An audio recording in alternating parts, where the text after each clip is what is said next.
Mr. President,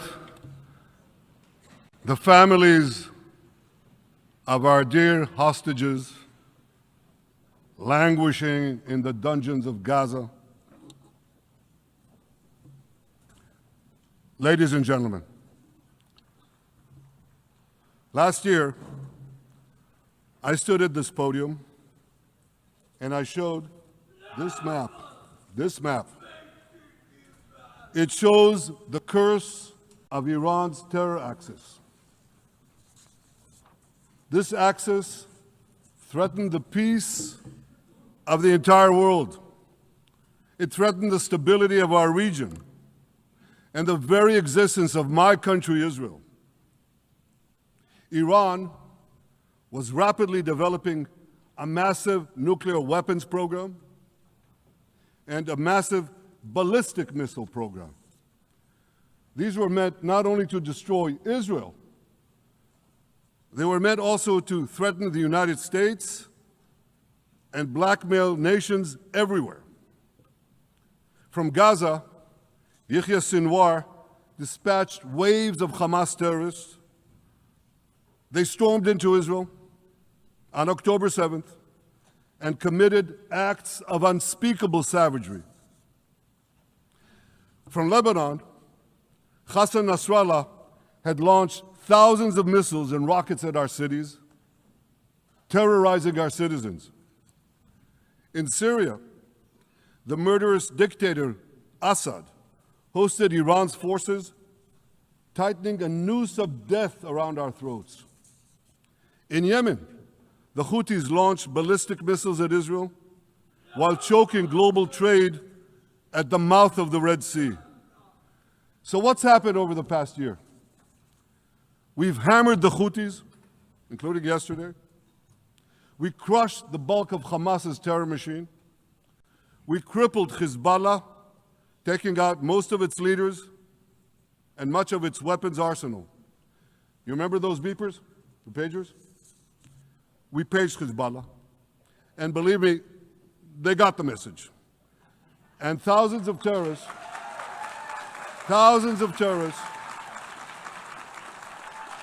dropped to the ground. We destroyed Assad's armaments in Syria. We deterred Iran's Shiite militias in Iraq. And most importantly, and above anything else that I could say to you or that we did in this past year, in this past decade, we devastated Iran's atomic weapons and ballistic missiles programs.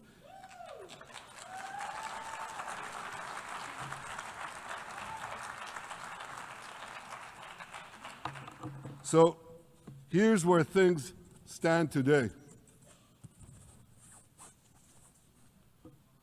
Half the Houthi leadership in Yemen, gone.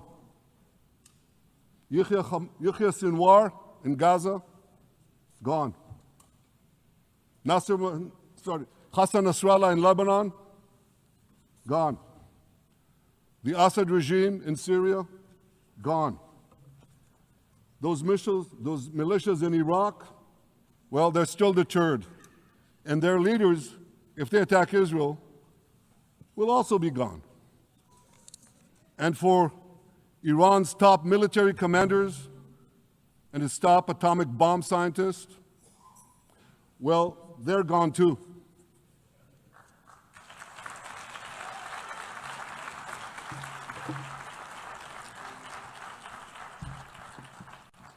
Israel's 12-day war with Iran, which I renamed Operation Rising Lion, that's from the Bible. This 12-day war will go down in the annals of military history.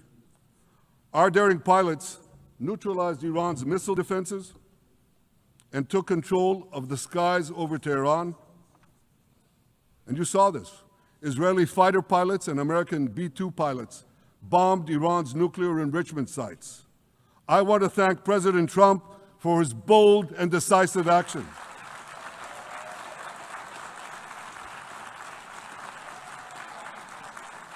President Trump and I promised to prevent Iran from developing nuclear weapons, and we delivered on that promise.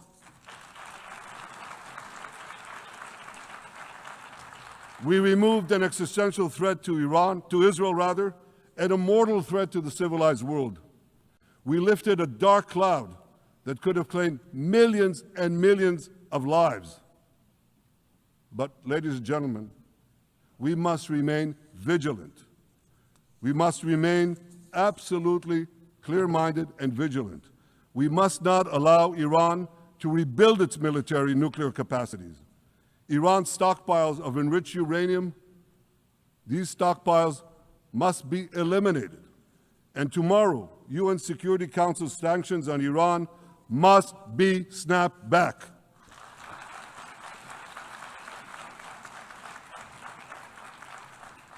Thanks to the resolve of our people, the courage of our soldiers, and the bold decisions we took, Israel rebounded from its darkest day to deliver one of the most stunning military comebacks in history.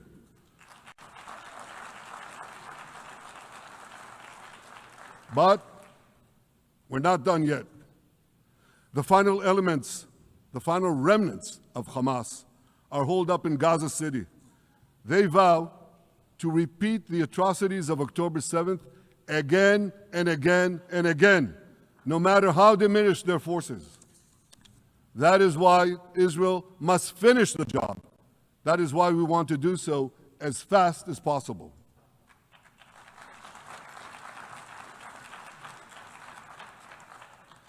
Ladies and gentlemen, much of the world no longer remembers October 7th.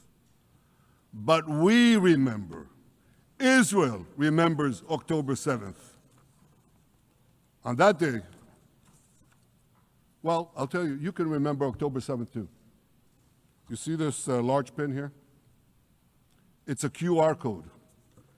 What I ask you to do is hold up your phones, zoom in, and you too will see why we fight and why we must win. It's all in here. On October 7th, Hamas carried out the worst attack on Jews since the Holocaust. They slaughtered 1,200 innocent people, including over 40 Americans and foreign nationals from dozens of countries represented here. They beheaded men. They raped women. They burnt babies alive. They burnt babies alive in front of their parents. What monsters! And these monsters took more than 250 people hostage.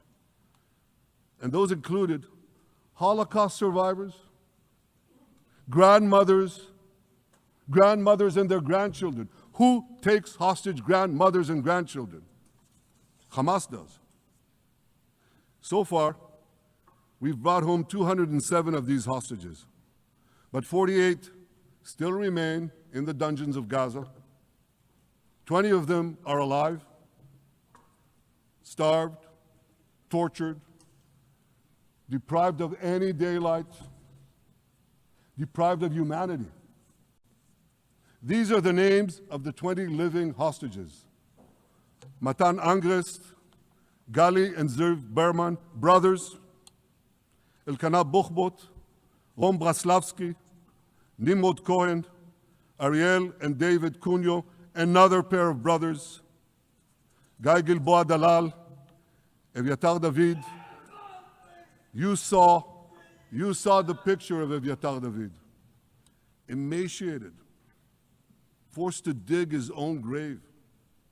Maxim Herkin, Eitan Horn, Segev Kalfon, Bar Kupperstein, Omri Meran, Eitan Moore, Yosef Chaim Ochana, Alon Ohel, Avinatam Or, and Matan Tsengarker. Now, ladies and gentlemen, I want to do something I've never done before. I want to speak from this forum directly to those hostages through loudspeakers. I've surrounded Gaza with massive loudspeakers connected to this microphone in the hope that our dear hostages will hear my message.